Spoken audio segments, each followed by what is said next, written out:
What's the meaning of Commissioner for Oaths?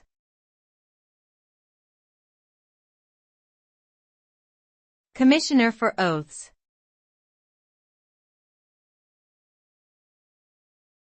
Commissioner for Oaths.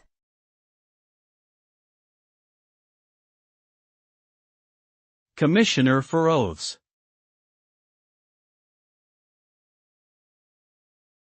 Commissioner for Oaths.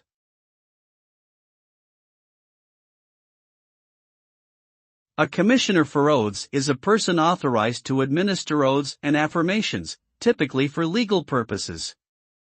They are able to witness the signing of legal documents and attest to the identity of the person signing.